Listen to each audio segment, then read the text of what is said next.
This is likely to be a relatively long video, but I'll keep it as short as I can. So,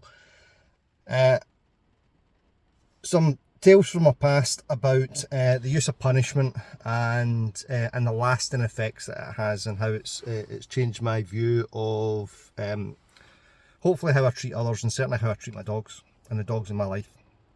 So I was in the Air Cadets when I was 14, so I'd have been in the 80s, and there was I think it was 4 or 5 of us from the same year at school, and our squadron had about 40 or 50 young men, and then latterly then they started taking young women as well. And it was the 80s, and it was the military, and it was voluntary. Like we weren't conscripted, we didn't have to sign a contract or anything like that, we could leave at any time. We used to do parade, and the parade is there in order to instill discipline, which is what parade's for. Okay, get you marching and working together in unison, and following instruction or orders the second that they happen. Okay, now there was one of the guys who was there, who was in my year at school, excuse me, and he was singled out. Now the guy was a strange guy. He was strange. Yeah, he was just this strange kid that it was on our school. He used to make noises and stuff like this, and okay, I'm going to rephrase that. His behaviour was strange, and could he have been neurodiverse? There's every possibility, and I'm not calling neurodiverse people strange, okay? And just because of what the internet's like just now, okay, that's not what I'm saying. I'm just saying for the time, his behaviour and our understanding of his behaviour was weird and strange, okay? And he was singled out for abuse by the cadet NCOs. So cadet NCOs, you basically could get promoted to corporal about 16 or 17 years old. Corporal, sergeant, flight sergeant, and cadet warrant officer, and you could be a cadet warrant officer probably up until about 21, I think, and then you had to join the reserves at that point. I think that's how it worked. My memory's sketchy on it, okay, but the cadet NCOs were kids themselves, okay, who had come up through the ranks of the Air Cadets, and this lad was singled out for abusive treatment. Okay, now lots of us got abusive treatment anyway, okay, on parade, and I'm going to spare the details of that, because the last time that I posted on it, which was several years ago, the details upset a lot of people. Okay, now it didn't upset me particularly at the time, and I'm not saying that makes it okay. It's in fact, it's precisely the point of this, okay? Just because that treatment of me didn't cause me long-term harm, didn't mean that that's not the case with other people. So, and that's what happened with this lad that I was telling you about, I was talking about. So years later, about probably maybe 10 years ago, there or thereabouts, this guy got in touch with me and said that he wanted to make a formal complaint about his treatment. Now, I was just talking about it last night, and I only remember, and that's 35 years ago, it only came to my mind some of the treatment that he got, because it was not relevant to me. It was way back in my memory banks, but it wasn't for this lad, okay? It had been playing in his mind for 25 years. Now that's a long time to hold on to something. So his abusive treatment, being physically assaulted, being berated, forced marched, and all these things he'd been carrying that for 25 years, okay? That's the impact that aversive treatment has on us, or can have on us, okay? And sometimes it can depend on what the day of the week is, whether you get upset by it or not, okay? So then joined the police. I joined the police when I was 20. Well, I joined the police as a part-time officer when I was 19, and I joined the police full-time just before I was 24.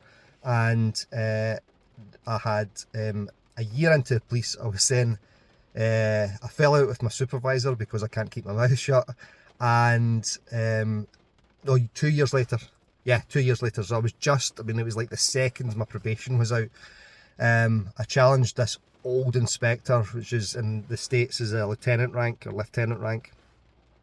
so the one above sergeant, so in charge of our shift or our unit, and I challenged him on some of his behaviour. And then I was then subject to a year of harassment and bullying as a result of that, okay? Now, it made me, I sucked it up. Now, yeah, I did suck it up. I did, all right. But during that year, there were times that I did consider leaving a job which I'd wanted to do since I was in my teens. And because the two careers I considered were the military, which is why I got into the air cadets, and the in the police. Okay, so such was his treatment that it caused me to consider my job in the police. Okay, and the old hats, the great old guys that I worked with, I say old, most of them were in the late 30s. Or early 40s, they said he'll not be here forever. Okay, just bide your time, he'll move on, you'll get somebody else in, and that's exactly what happened. And then I got these two great supervisors back to back, three actually, back to back, three great sergeant inspectors afterwards. Now, I still think about my treatment of him, and it doesn't fill me with joy. Okay, I've done a lot of personal work in the last 4 or 5 years in order to let go of all of that stuff, because it used to cause me a huge amount of, and it was anger. It was the emotion that I felt because of it, and I had to let a lot of that go. Now, that anger, because I was feeling angry a lot of the time, then wove its way into other areas of my life and other interactions. Okay, so it poisoned certain interactions that I had, and if I hadn't been treated like that, I'd have probably been less angry. Okay, along with several other things. All right, now another example. Okay, before I move on to how this relates to our dogs, during I then was when just before I left uniform, so I did half my service in uniform and half in plain clothes. Just before I left uniform, I was seconded to this unit or initiative, and the sergeant who was looking after me were talking about this type of behaviour, and he was saying that when he was a young cop, his inspector took a dislike to him, and this would have been in the late 80s, yeah, mid to late 80s, something like that. Okay, and his beat from, he was on a foot cop, okay, a beat cop, and he was on single man patrol, so he was out on his own, and his beat was the furthest beat away from the office, and that was deliberate. Okay, so you'd have to leave the office, walk about 1.5 miles to his beat, which would take about half an hour, yeah, there or thereabouts. Okay, down to his beat, and the inspector would time it that as soon as he arrived in his beat, he was called to go back to the office, and he had to walk all the way back to the office and go and see the inspector. And the inspector, it would be trivial stuff like, you've not signed off that evidence label, or did you put that form in? Now, all of these things could have waited until the break time, okay, or at the briefing or at the debrief. But the inspector chose to harass this guy like this. Okay, so basically his whole job was to walk to his beat, walk back to the office. Okay, he would do that once, then walk back to his beat, and then walk back to the office for his break, and then he would walk back to his beat. The inspector would call him up again, he would walk back to the office. Now, massive waste of resources for one, the taxpayers' money, right? But also massive bullying and harassment. Now, what this fella had to do, he said he just got it through, he just resigned himself that his job was to walk from A to B and back again. That was what he was getting paid for. And as soon as he got that straight in his mind, because he was able to rationalise it, a cloud lifted from him. Okay. Last one, when I went into, I worked in covert policing for the last 6 years of my service, and I remember when we first went in, it wasn't the most pleasant experience learning how to do it and how to do it well, and some would say I probably never learned how to do it well anyway. Right, it's hard. It was a hard job. And I remember one of the cops saying to me, because I started complaining about the debriefs became contentious. Lots of people flexing their muscle and shouting at you and telling you've done wrong, but never telling you how to do it properly. And one of the cops who'd been in before me said to me, I don't know what you're complaining about, it's not half as bad as it used to be, and you couldn't have handled it the way that it was before. Right, now, what was interesting about that person was she couldn't handle it either. Okay, because at the time she was getting a hard time off of one of the supervisors, and probably rightly so actually, because she wasn't particularly good at her job. And I used to remember going out onto the plot, so going out onto surveillance, and you would drive past her if there was nothing doing, and she'd be sitting crying in her car over what happened. Now, I'm not laughing about that, okay? I'm not laughing about this woman having to cry because of the way she was treated at work. But she wasn't handling it either, so she's told herself a story about how well she was handling it, and because it's not as bad as that, I'm handling this well. And all of that's just a big lie in her head in order to get her through the day, which we all do, okay? So that's the effect that aversive treatment of us has. Okay, we have the ability to rationalize it. We don't always have the ability to control it, but because we can rationalize it, okay, and this is the work that I had to do through studying Stoicism and Stoic practice, is I rationalize as much and I take control of as much of it as I possibly can. To our best of our knowledge, our dogs can't do that. Okay, so very briefly, there was another period of time in the police where I was, and it wasn't, yeah, could have been bullying, I don't know.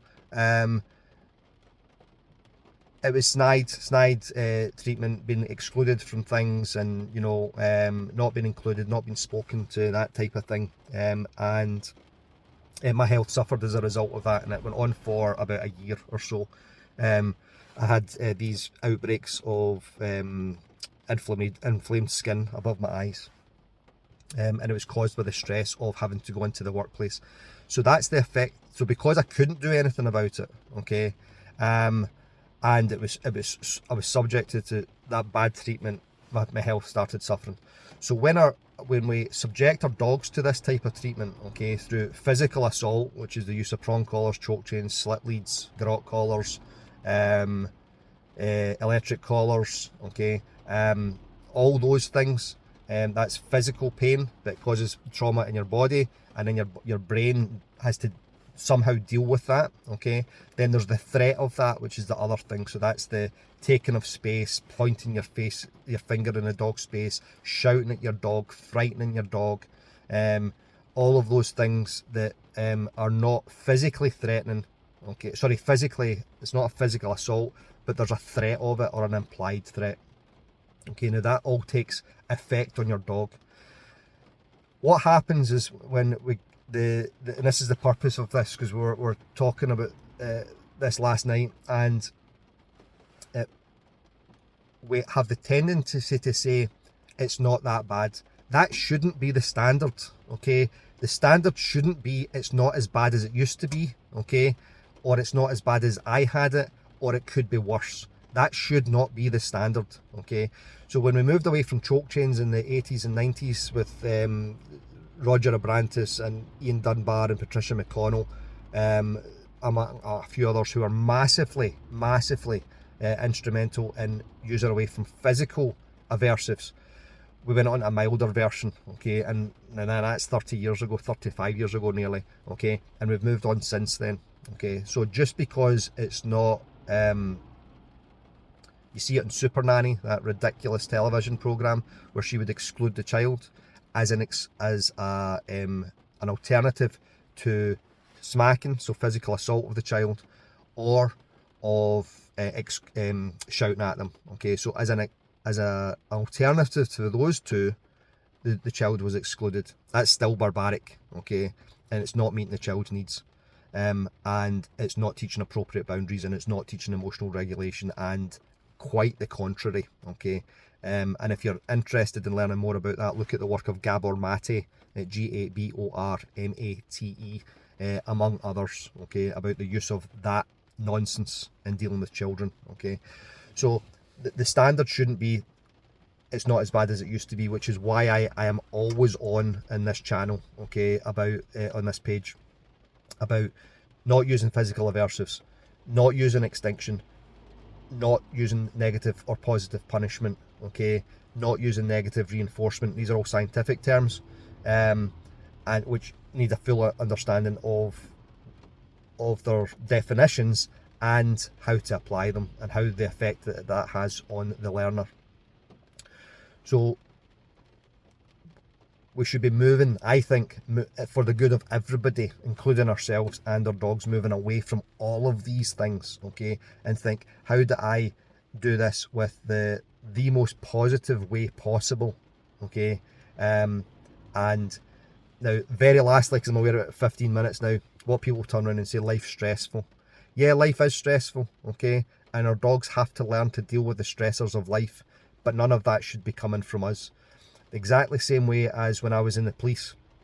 The police was, I worked in the area that I worked in the late 90s, yeah, mid to late 90s, yeah, had its moments. Okay, we were exposed to a lot of very deprived area, lots of poverty, lots of violence, and lots of drugs.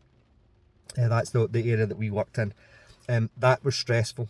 None of that stress should be coming from your colleagues or from your supervisors. Okay, um, the more support that you have from your colleagues and your supervisors means that you're more robust and better able to deal with your job. So our dogs, the stresses of life, of dealing with traffic, of dealing with other dogs, of dealing with people coming in and petting them, okay, none of the stress of that should be added to by our actions. Okay, for when the dog objects to saying, I don't want you to touch me, and moves away, that we pull them back in, and then the dog has to learn from there on they have to growl, in which case that gets reprimanded as well, and then the next step from that is they then bite. Okay, all because we haven't advocated for our dogs.